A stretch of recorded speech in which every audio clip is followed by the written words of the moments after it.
friends, welcome to JP's Crafts and Creations. இன்னைக்கு நான் வந்து என்னோட இந்த பாக்ஸ் ஃப்ரேமை எப்படி வார்னிஷ் பண்ணுறேன் அப்படிங்கிறத பற்றி நான் காட்டுறேங்க. இது வந்து ஒரு எக்ஸ்பீரியன்ஸ் வீடியோ தான். நானும் இதை ஃபஸ்ட் டைம் ட்ரை பண்ணுறேன்.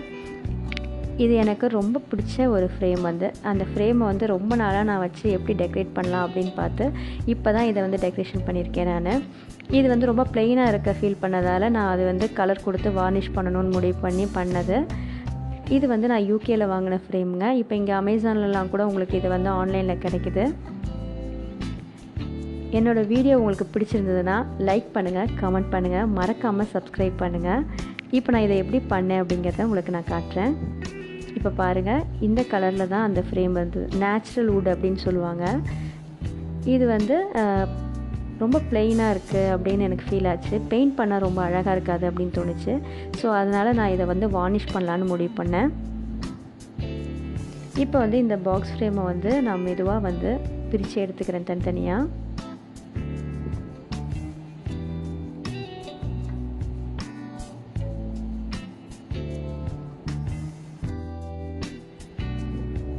இந்த பேக் சைடில் இருக்கிற அந்த ஆணிங்களெல்லாம் எடுத்துட்டோன்னா நம்ம வந்து பேக் சைடை வந்து ஓப்பன் பண்ணலாம்.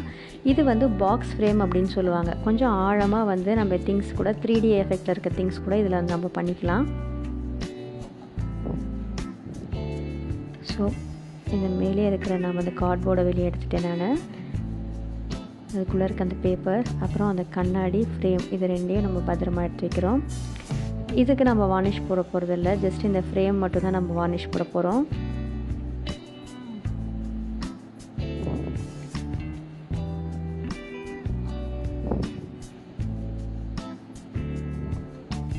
இந்த ஃப்ரேம் மட்டும்தான் நம்ம வார்னிஷ் பண்ண போகிறோம். இதுக்கு வந்து ஃபஸ்ட்டு ஸ்டெப் வந்து இதை வந்து நல்லா நம்ம ஒரு உப்புத்தாள் வச்சு தேய்ச்சிக்கலாம். இந்த மாதிரி நல்லா வந்து இதை நான் வந்து தேய்ச்சிக்கிறேன். இது வந்து ஸ்மூத் சர்ஃபேஸாக வர்றதுக்காக.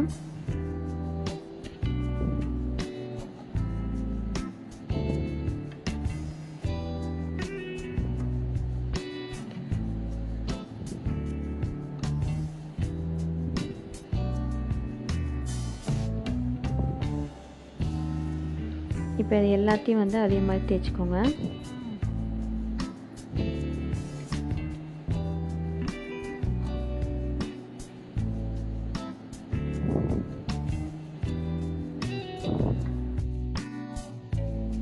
இப்போ இதை நல்லா நான் வந்து ஃபுல்லாகவே ஸ்மூத்தாக தேய்ச்சிட்டேன்.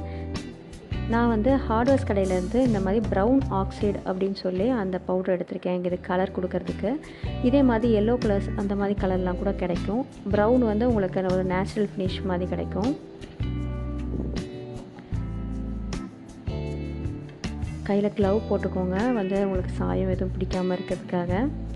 இந்த ஆக்சைட் பவுடரை வந்து கொஞ்சம் நம்ம தின்னரில் மிக்ஸ் பண்ணி நம்ம இது மேலே ஃபுல்லாக அப்ளை பண்ண போகிறோம்.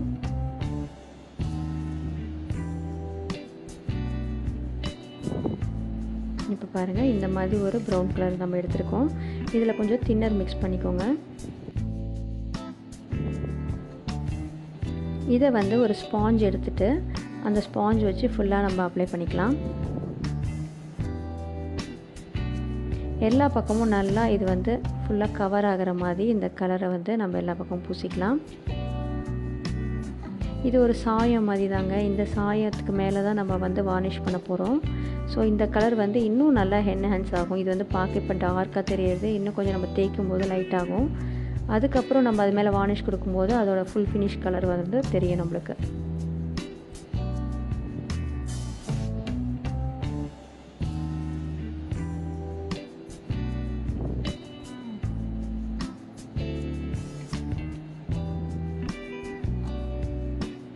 இந்த மாதிரி எல்லா பக்கமும் ஃபுல்லாக கவர் பண்ணிக்கோங்க.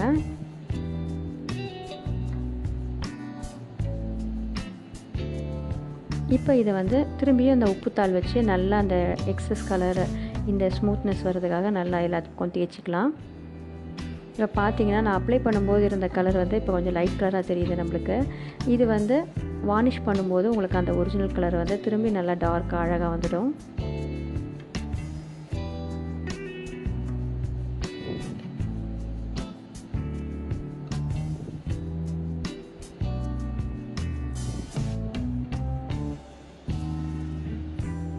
இந்த மாதிரி நல்லா ஸ்மூத்தாக தேய்ச்சிக்கலாம்.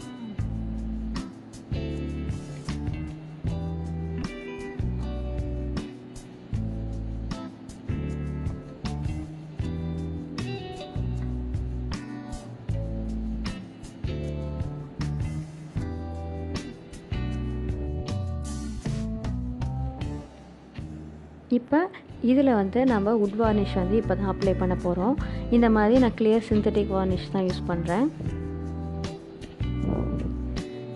இதை வந்து தின்னர் கொஞ்சம் எடுத்து நம்ம தின்னரோடு மிக்ஸ் பண்ணி கொஞ்சம் தின் பண்ணிவிட்டு அதுக்கப்புறம் நம்ம இதை அப்ளை பண்ண போகிறோம்.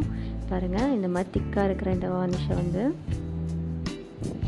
கொஞ்சம் தின்னர் யூஸ் பண்ணி நம்ம வந்து கொஞ்சம் தண்ணியாக்கிக்கிறோம். இதை வந்து நல்லா மிக்ஸ் பண்ணிவிட்டு இந்த வந்து ஒரு கோட்டிங் வந்து இதில் அப்ளை பண்ண போகிறோம். நம்ம இந்த மாதிரி ஒரு ஸ்பாஞ்ச் எடுத்துக்கோங்க.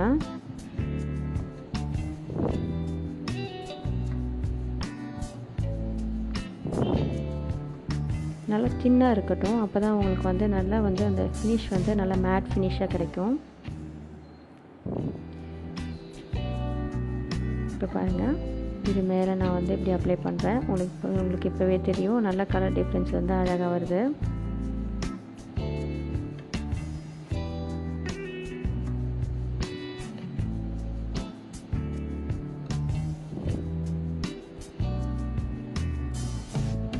இந்த மாதிரி எல்லா பக்கமும் அப்ளை பண்ணிக்கோங்க. இந்த மாதிரி ஒரு கோட்டிங் முடிஞ்சதுக்கப்புறம் ஒரு அரை நாள் காஞ்சதுக்கப்புறம் திரும்ப வந்து இதை நல்லா வந்து உப்புத்தாள் வச்சு தேய்ச்சிட்டு இது மாதிரி ஒரு 3 டைம்ஸ் திரும்ப நம்ம வார்னிஷ் அப்ளை பண்ணணும். அதாவது ஒரு டைம் வந்து உப்புத்தாள் வச்சு தேய்ச்சிட்டு திரும்ப வந்து வார்னிஷ் அப்ளை பண்ணிவிட்டு அதுக்கப்புறம் அது காஞ்சதுக்கப்புறம் திரும்பவும் உப்புத்தாள் வச்சு தேய்ச்சிட்டு திரும்பவும் வார்னிஷ் அப்ளை பண்ணோம். ஒரு 3 டைம்ஸ் இந்த மாதிரி பண்ணும்போது உங்களுக்கு நல்லா வந்து அந்த ஷைனி லுக் வந்து நல்லா ஃபினிஷ் நல்லா கிடைக்கும்.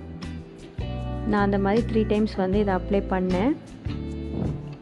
பண்ணி தான் இதை ஃபினிஷ் பண்ணியிருக்கேன். நான் எல்லா பக்கமும் நல்லா வந்து இதை ஃபுல்லாக ஃபினிஷ் பண்ணிக்கோங்க.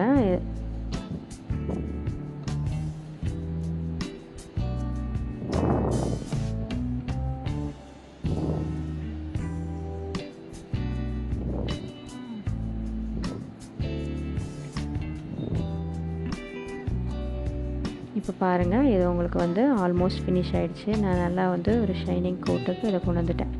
இப்போ பாருங்கள், ஃபினிஷ் ப்ராடக்ட் எவ்வளோ அழகாக இருக்குதுன்னு பாருங்கள். லுக்கே வந்து ஒரு கிராண்ட் லுக் தருது. தேங்க்யூ ஃபார் வாட்சிங். உங்களுக்கு பிடிச்சிருந்தா லைக் பண்ணுங்கள், கமெண்ட் பண்ணுங்கள்.